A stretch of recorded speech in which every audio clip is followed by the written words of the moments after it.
Ассаламу алейкум, дусларем, всем большой привет. И у нас сегодня срочные новости во всех миграционных центрах, очереди из мигрантов. Понимаете, мигрантов сейчас становится больше, указ заканчивается, и все они стремятся получить патент. И получить этот патент становится все сложнее и сложнее. Сегодня поговорим об этом. Также будет новость. У нас в Намангане 3 мая отменили рейсы в Москву, но потом российская авиакомпания забрала всех пассажиров. Причем дала им даже гостиницы. Очень хорошая новость. И еще одна новость. Путин и Рахмон поговорят про таджикистанцев уже в ближайшее время, 8 мая. Ребята, Рахмон едет на День Победы, и он пообщается с Путиным. Я думаю, много вопросов обсудят. Об этой новости в самом конце. Смотрите видео до конца. Если такие новости вам интересны, ставьте, пожалуйста, лайки. И кто хочет получить патент прямо сейчас, напишите, ребят, из какой вы страны: Таджикистан, Узбекистан, возможно, Азербайджан. И напишите прям: я пытаюсь получить патент прямо сейчас. Новости поступают у нас из Сахарова, еще из других регионов, что мигрантов стало больше. Во-первых, потому что границы открыли, и таджикистанцы летят, и узбекистанцы летят, и всем нужно оформлять патент прямо сейчас. И очереди просто нереальные. Они строят, стоят на улице, люди в большом количестве и даже пробивают ограждения. Это происходит прямо сейчас. И я пошел, ребят, специально в Краснодарский ММЦ посмотреть, что творится там. Такая же ситуация точно. Людей становится больше и больше. И плюс те, кто без документов сейчас, они все рвутся получить патент. Пройдем сейчас вместе с вами, посмотрим график работы Сахарова. Посмотрите, у нас на патент оформляют, получается, с 8 до 8 вечера. 3, 4, 5, 6, 7, 8, 9 получается перерыв, 10 с 8 до 8. Если вам нужно РВП, вид на жительство, нет приема практически, прием документов на гражданство, носитель русского языка, предварительная запись, платная консультация. То есть сейчас основная очередь рвется получить патент. Вы представьте, примерно около миллиона мигрантов, которые сейчас находятся в России, они не оформлены. Об этом заявлял еще МВД буквально несколько недель назад. И они предупредили: ребята, давайте оформлять. Мы знаем, что у нас 11 числа заканчиваются выходные, но слава богу, Сахаров работает. Посмотрите график еще раз на вашем экране. И желательно, конечно же, было это сделать немножечко раньше. Теперь придется потолкаться в очереди, чтобы свой заветный патент получить. Сейчас и узбеки, и таджики прибывают, конечно, в большом количестве. Рейсы летят, самолеты летят.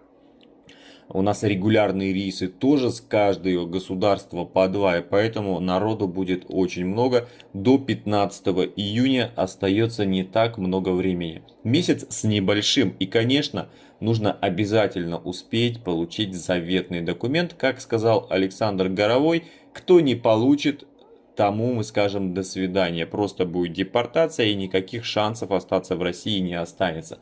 Переходим к следующей новости. Как я и говорил, узбеки летят. Рейс на Манган-Москва был запланирован на 3 мая на 19:50, однако из-за технической неполадки воздушного судна рейс был отложен. Всего на борту этого самолета находилось 223 пассажира. По словам пресс-секретаря международного аэропорта Наманган Ситоры Абдуганиевой, пассажиры данного рейса были размещены за счет авиакомпании в гостинице, обеспечены горячим питьем, питанием и другими необходимыми условиями. Специалисты срочно отправились из Москвы, не смогли, но вовремя устранить неполадку самолета. После этого авиакомпания приняла решение отправить дополнительный самолет в международный аэропорт Намангана. 5 мая в 3 часа ночи 52 минуты борт А321 авиакомпании Red Wind вылетел из Намангана в Москву. В настоящее время ожидается прибытие дополнительных специалистов из России для более тщательного расследования,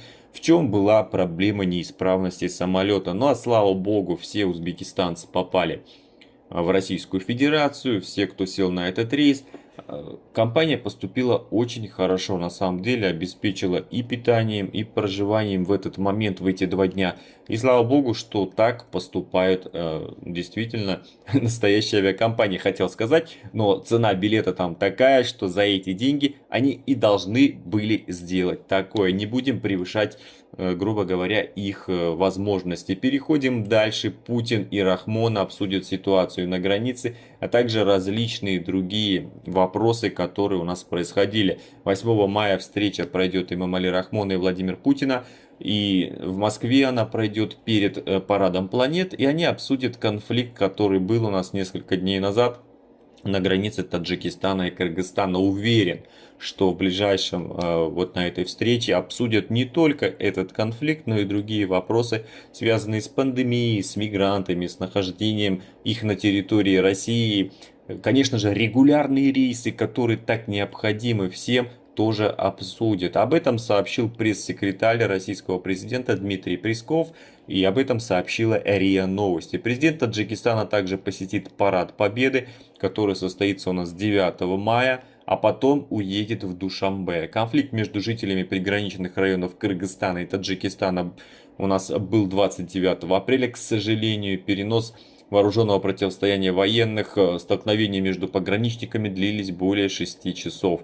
Погибло, к сожалению, с двух сторон по 50 человек, пострадало более 200. Все мы это, к сожалению, помним. И дай бог, чтобы больше такого не повторялось. Потому что потом ситуация развивалась очень стремительно. И президент Узбекистана Шавкат Миромонович Мирзиёев вмешался в конфликт. Он пообщался и с Джапаровым, и с Рахмоном. Они обсудили все возможные варианты. Потому что Узбекистан...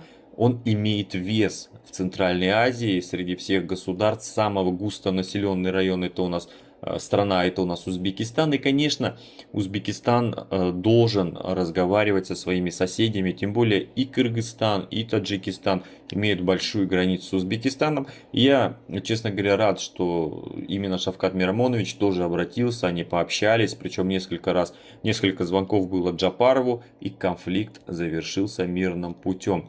Да, ребят, вот такие вот новости у нас на утро уже получается 6 мая.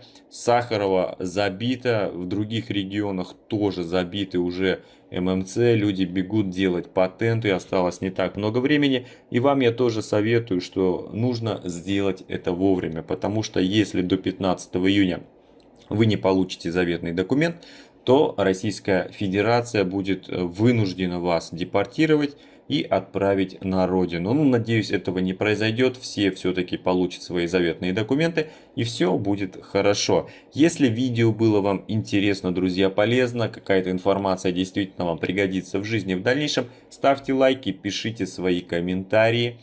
Если не стоит у вас колокольчик, поставьте обязательно колокольчик и будете получать уведомления прямо на свой смартфон, как только выйдет свежая информация. Всем удачи, здоровья, хайр, саламат булей.